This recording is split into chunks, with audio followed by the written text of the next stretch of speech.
Hey, you're back? Well, good to see you. Welcome back. What do you call a rich fish? A goldfish. Sorry about all these puns, these fish puns. I feel kind of guilty. Welcome back, folks. It's another Friday night.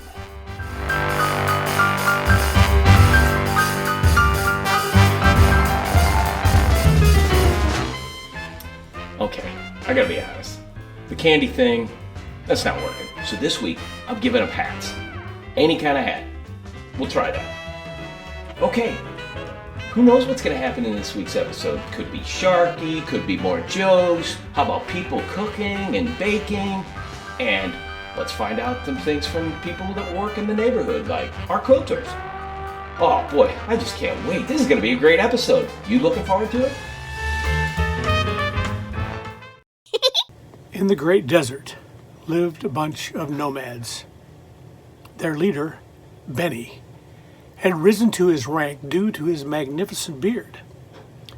His people believed that a man's strength and courage came from his beard, and thus the man with the biggest beard was their chief.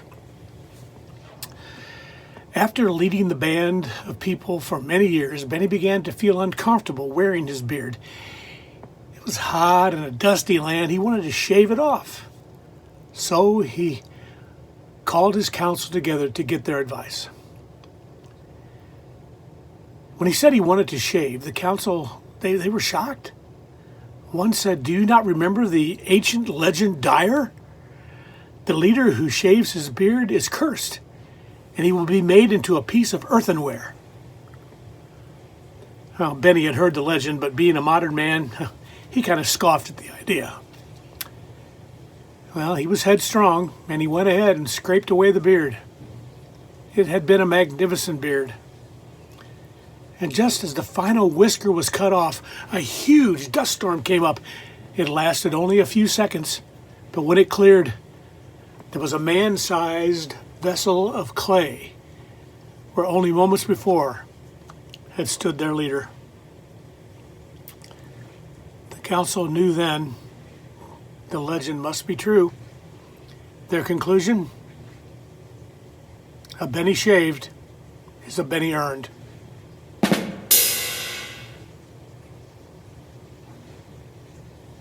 Knock, knock.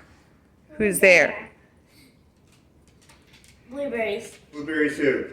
Knock, knock. Who's there? Banana slices. Banana slices who? Knock, knock. Who's there? Strawberries. Strawberries who? Knock, knock. Who's there? Raspberries. Raspberries who? Knock, knock. Who's there? Blackberries. Blackberries who? Knock, knock. Who's there? Orange. Orange? Orange, you got. I made a fruit salad. Let's get this started off the right way. How about some springtime around town, around the neighborhood? Let's see what's going on there, and maybe some jokes.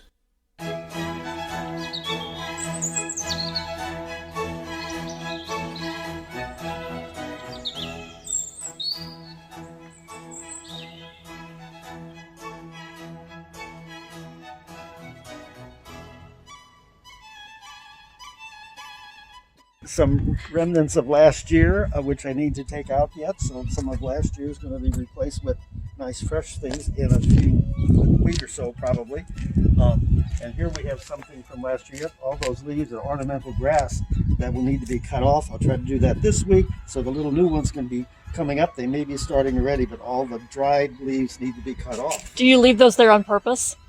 It helps them in the wintertime to shed to protect the new growth that's coming up in the middle. When it gets warm, then you cut the top off and the new ones come up. So I'm not just being lazy when I leave mine like that all winter? No, it helps. It helps preserve the shoots in the inside. Yeah. And these are the daffodils that everybody looks at in the spring, and they've had a hard time also. They were nice and green, and then when we had that terrible cold weather, they were already up. So the tips of them now are brown, but we do have some buds that have survived.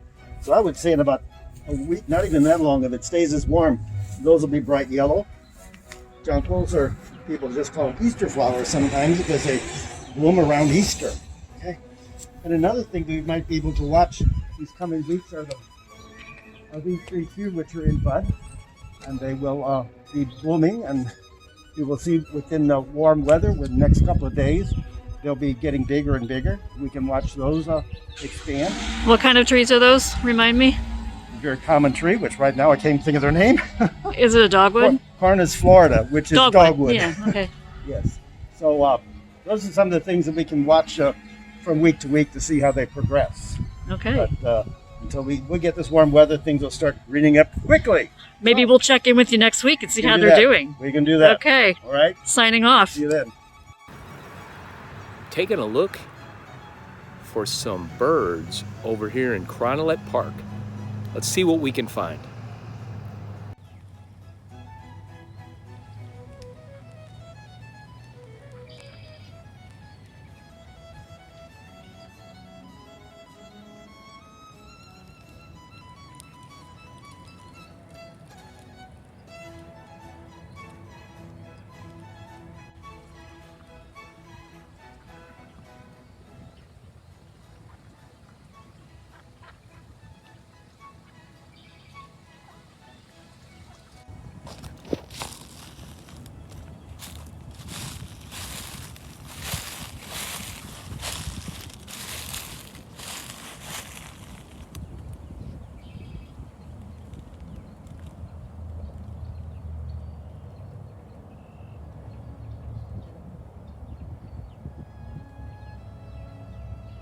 See that great horn? It's got babies right below it. There's a baby down in the hole. I can see one of them. That's the great horn mom. Great horn mom sitting right above her.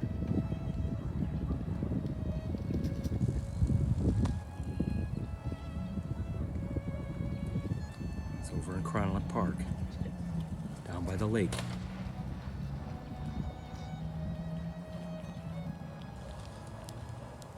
It's all going on right over our heads.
Have you been to the fish fry lately?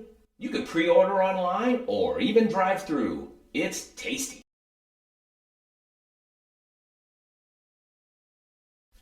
I do not like green eggs and ham. I do. Let's find out what other people have been reading this week. I'm interested. And does anybody dress up weirder than me?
Well, we didn't want to leave the grown-ups out of the celebration of Read Across America Day, so we invited them to share with us some of their favorite books.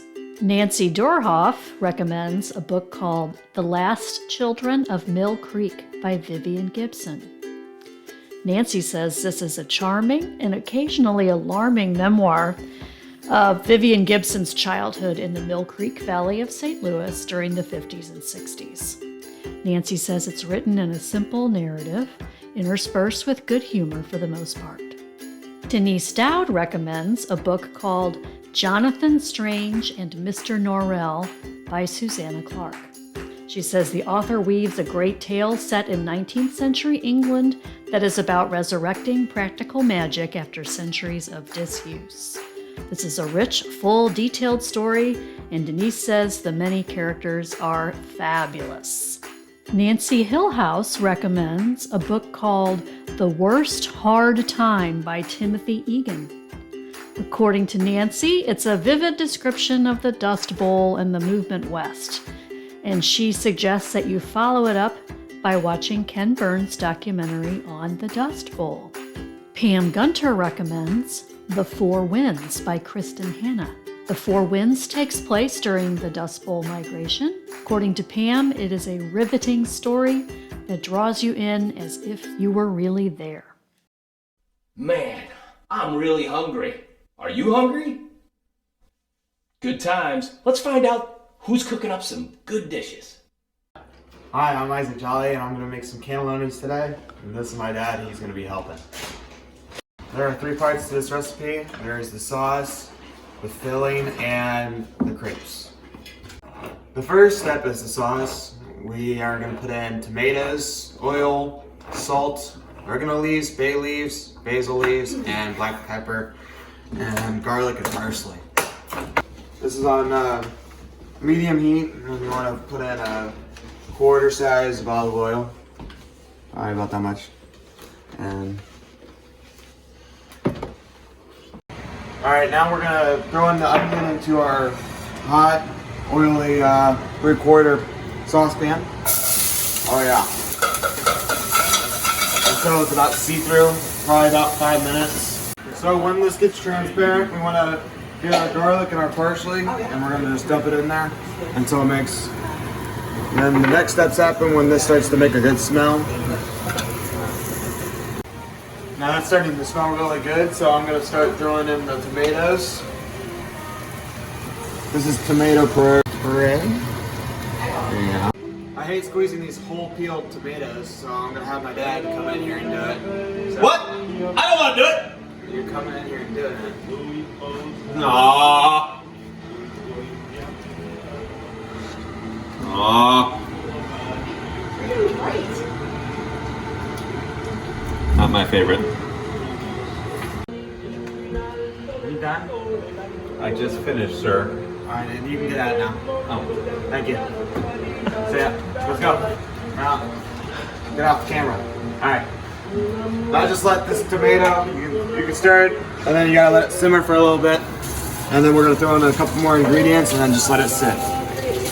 Now it's time to throw in the rest of the ingredients. Oregano, basil, and then salt and pepper, and then some 2 bay leaves, and then you're gonna stir that all together for a little bit, and then you're gonna let it sit. And now we're gonna go to the next part and make the filling. Since we're done with the sauce for now, we're gonna put it on the back burner on low heat so we don't burn it, and so it can simmer for 45 to an hour. While that is cooking, the sauce is cooking, we are going to make the filling, and so we got salami, beef, pork, ricotta, cheese, parmesan, onion, breadcrumbs, salt and pepper, and sage. Okay, so since we're going to start the filling, we got to put a quarter size of olive oil into a pan. Probably just that much, this is fine. We're going to start cooking the meat, and it's on medium-high heat. Alright, now we're going to add our onion and sage. Makes that nice sizzle, that means it's hot and it's ready to go. We're going to put that sage in, and it's all about that aroma.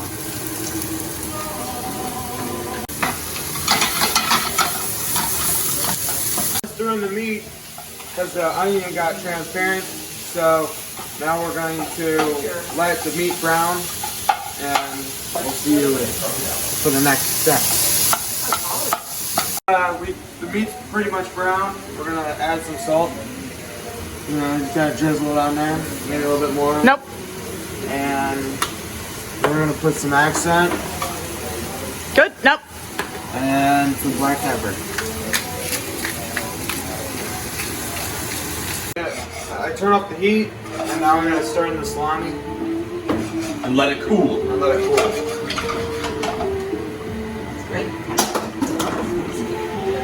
It works. It works.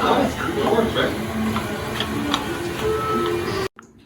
So once your filling has cooled, we're gonna finish it off by putting it in the bowl, and we're gonna start adding the final parts to it to make it complete. We're gonna add breadcrumbs, Parmesan, ricotta cheese, there you go, and then 1 egg.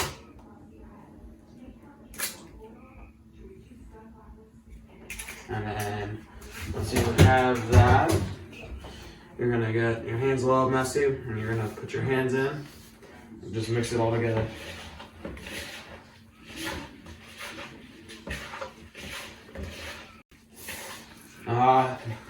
This is very weird, and usually I have my dad do this.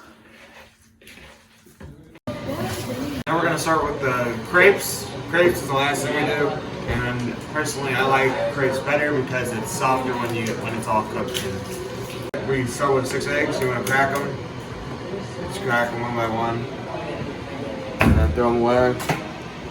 And you want to save 1 shell, and I'll explain that later. So I'm going to save that top shell. Now we got the 6 eggs in. Now we're going to take 6 spoons of flour. Now we're going to bring our mixture over to the sink. Turn the water on. Doesn't matter if it's cold or hot. Grab your shell. You're going to fill it up. The top. Do 6 of those. So basically, the amount of eggs you do is the amount of everything else you do.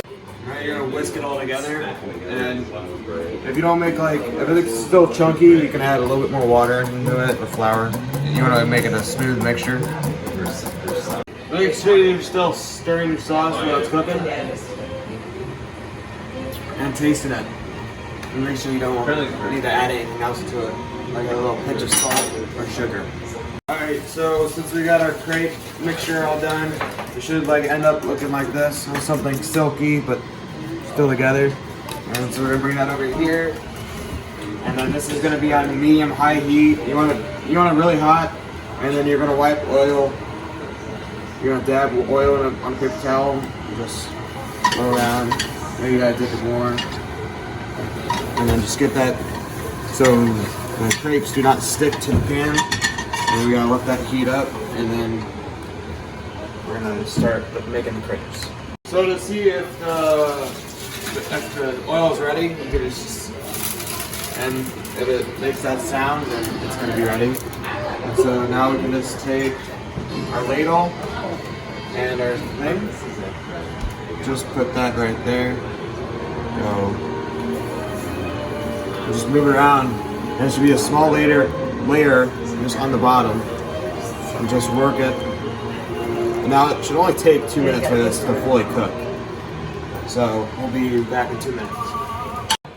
Now it's ready to get flipped, so we're just gonna take that fork and just give it a nice little flip. This crepe is done, and so I'm gonna take it over to my dad, and he's gonna start filling it with all the meat, with the mixture goodness, and it's gonna start forming and falling in love.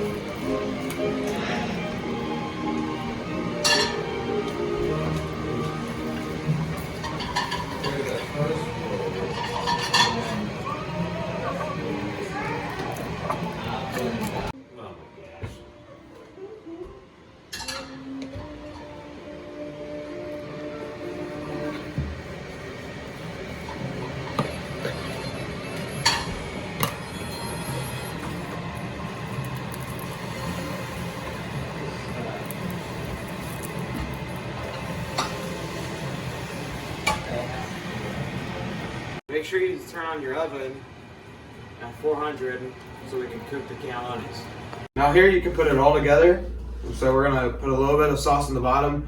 We're just gonna layer it in there, and that's probably about good. And then we're gonna spread this around, just like make a good layer on the bottom. And now we're gonna put the cannellonis right next to each other, just to layer it in there. And we're gonna do that real quick.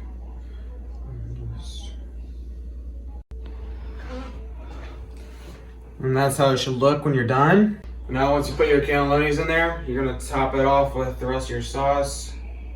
Just spread it as nice and evenly as you can. It does not have to be perfect whatsoever. Just make sure you get all that sauce up in there. Now you're gonna sprinkle the Parmesan, just sprinkle on top. And just a dash a little bit more. Oops. And then you can spread that around if it gets a little clumpy. And then once it's good, you're gonna put it in the oven for 400 for 40 minutes. And then we'll see you then. It is done. I take it out and let it sit.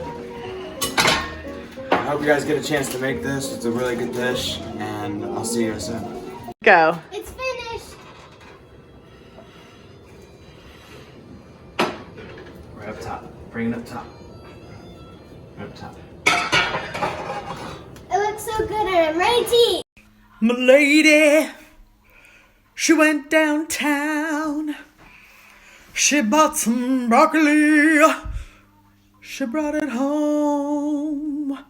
She chopping broccoli. Chopping broccoli. She chopping broccoli.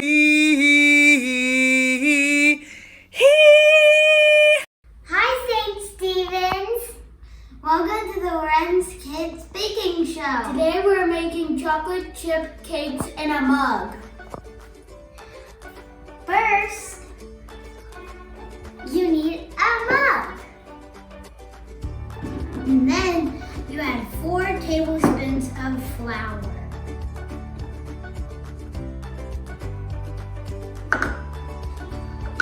Two tablespoons of brown sugar.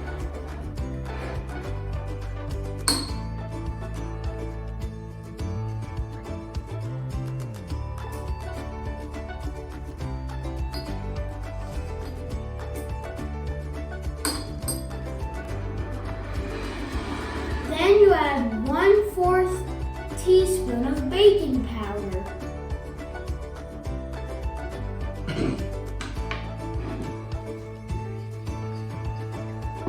Then 3 tablespoons of milk.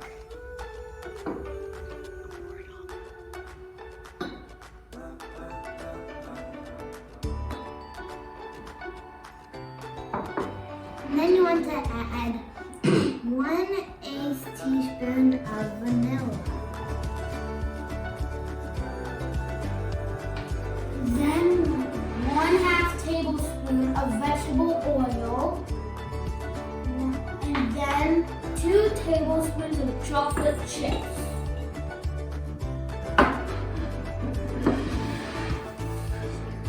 Then you stir it.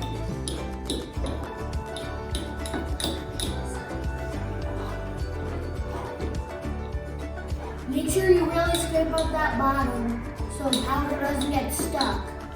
And the sides.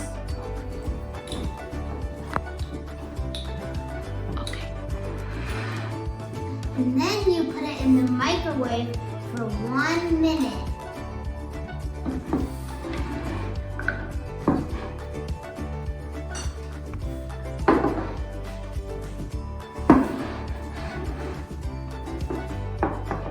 Last but not least, enjoy.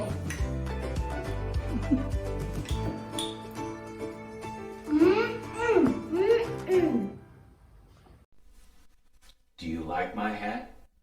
I do like that hat. Have you ever quilted? Me either. Let's find out what they really do.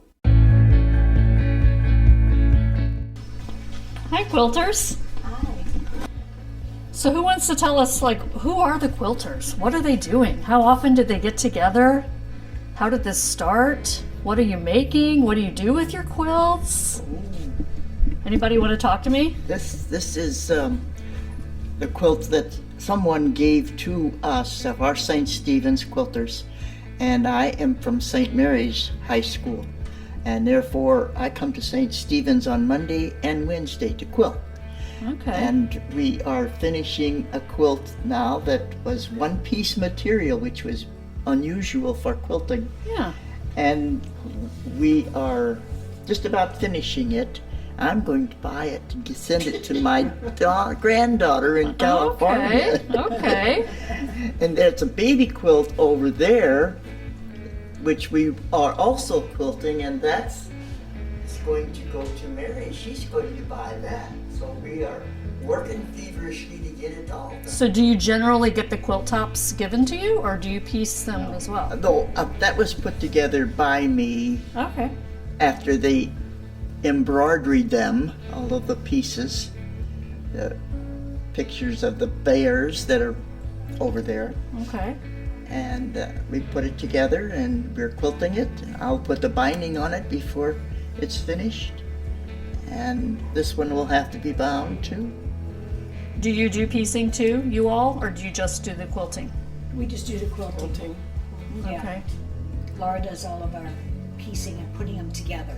Okay. Yeah. So do you all decide on a design and then Laura pieces it, or are you taking orders for specific things, or? No, we don't usually take orders. We have people who do quilting, embroidered blocks, and they embroider the blocks, and we get 6 blocks at least for each quilt, and I put them together with material that we decide's going to go with the embroidery work, and that's how we get a quilt together. So Okay.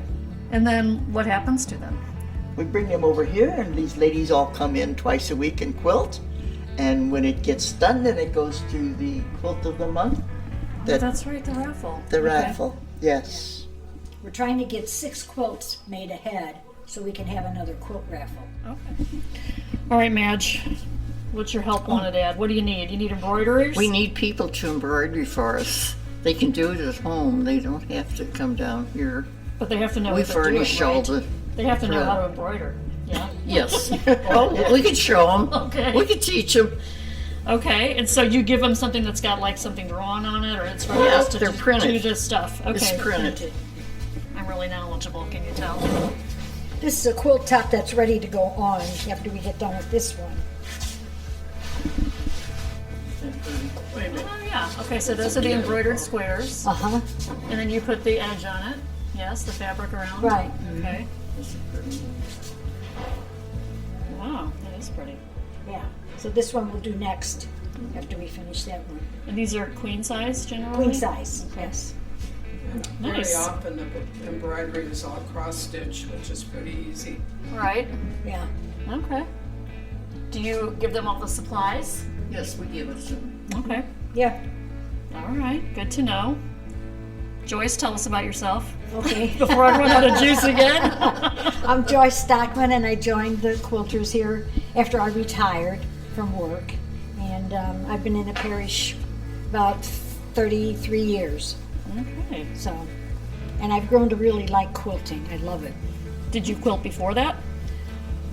Not really. I learned to quilt though when I was in grade school because Okay. my mom used to quilt, and in the summertime they would let me join them for a few stitches. Mm-hmm. I started out though threading needles.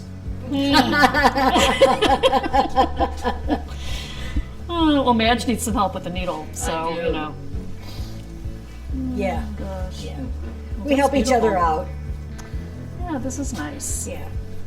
So new members are welcome anytime, right? New members are Okay. welcome. Yes, encouraged. Yeah. Yeah. And you meet Mondays and Wednesday mornings? Mondays and Wednesdays. Yes. Down here in the rectory basement. Right, right. And we have lunch together, so Nice. that's a nice thing.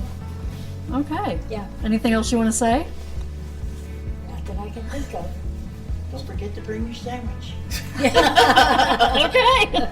It's just really nice being with all the ladies. Everybody's so nice.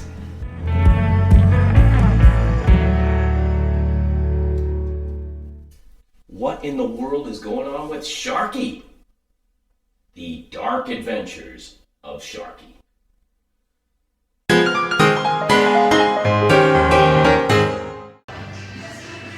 Time S-Line here. Only 2 more days to the fish fry, and GV's asked me to stop in and make sure we've got enough fish for this week. Apparently last week we ran out. We don't want to do that again. What is going on over here? Excuse me. Hey! What's going on over here? What are you guys doing? Who's this? The new mascot? Blues?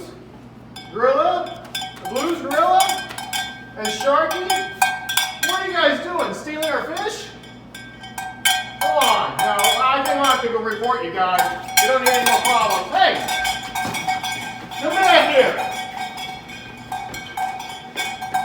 Hey, guys! What's going on? Hey! Come on, guys, don't run so fast! Come back! What are they doing? Trying to save our fish for this week. Hey! Ow, ow, ow, ow! Ow! What are you doing? Ow! Get your filthy paws off me, you stinking grub!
Well, that was interesting. That was a little different, but don't worry, no one was harmed during this video. Right behind me is the owl on the tree.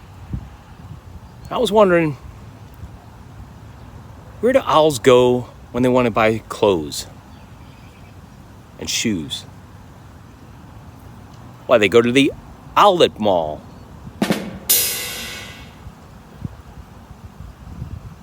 Do you know a baby owl's favorite, or a young owl's favorite thing to drink? Hoot beer. Everybody knows that. What is a baseball player's favorite snack? A slider. Waka waka! There was once an island kingdom whose people were fabulously wealthy. And even though they could have lived anywhere they wanted, they were bound by tradition to stay on their tiny island home. Eventually, their king became very frustrated with his situation, and he called a meeting of the tribe's elders.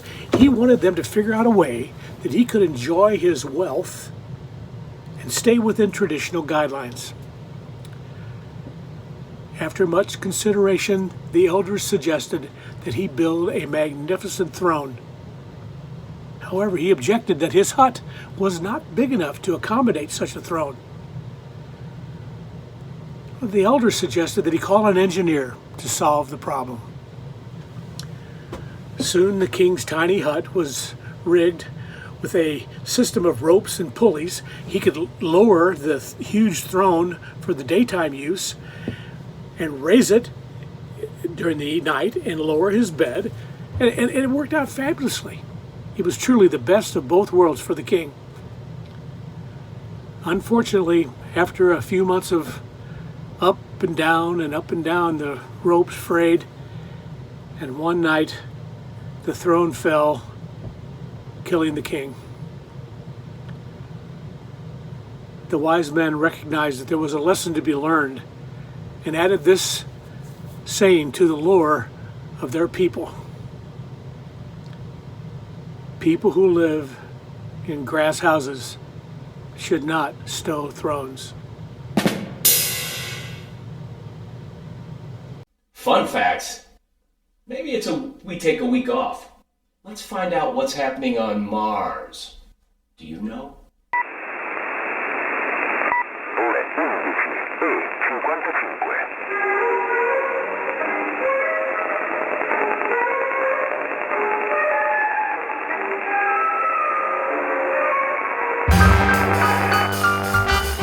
I know all you are working on what you're giving up this Lent. That means Easter's approaching quickly. Don't forget to sign up online at www.youknowtherest.com. Keep the jokes coming in, and all you students at St. Stephen's, send us your videos. We need more of them. Have you been to the fish fry lately? You can pre-order online or even drive through. It's tasty. Let's end this episode with some music. How about Grandma's Feather Bed from Steve Butts? When I was a little bitty boy, just up off the floor, we used to go down to Grandma's house every month and so. We'd have chicken pie, country ham, homemade butter on bread. But the best darn thing about my grandma's house was a great big feather bed. It was 9 feet high and 6 feet wide, soft as a downy chick. It was made from the feathers of 11 geese, took a whole bolt of cloth for the tick. Whole day kids and 4 hound dogs, a piggy we'd stole from the shed. We didn't get much sleep, but we had a lot of fun on Grandma's feather bed. After supper, sit around the fire, old folks spit and chew. Pa would talk about the farm and the war, Granny'd sing a ballad or two. Well, I'd sit and listen and watch the fire till the cobwebs filled my head. The next thing I know, I'd wake up in the morning in the middle of the old feather bed. Well, it's 9 feet high and 6 feet wide, soft as a downy chick. Made from the feathers of 11 geese, took a whole bolt of cloth for the tick. Whole day kids and 4 hound dogs, a piggy we'd stole from the shed. We didn't get much sleep, but we had a lot of fun on Grandma's feather bed. I love my ma, I love my pa, love Granny and Grandpa too. I've been fishing with my uncles, I wrestled with my cousin, I even kissed Aunt Lou. Ooh. But if I ever had to make a choice, guess it ought to be said, well, I'd trade them all, cause the gal down the road from Grandma's feather bed. You know I'd trade them all, just the gal down the road. Well, maybe I better reconsider about the gal down the road, but it was 9 feet high and 6 feet wide, soft as a downy chick. Made from the feathers of 11 geese, took a whole bolt of cloth for the tick. Whole day kids and 4 hound dogs, piggy we'd stole from the shed. We didn't get much sleep, but we had a lot of fun on Grandma's feather bed. We didn't get much sleep, but we had a lot of fun on Grandma's feather bed. Yes, sir.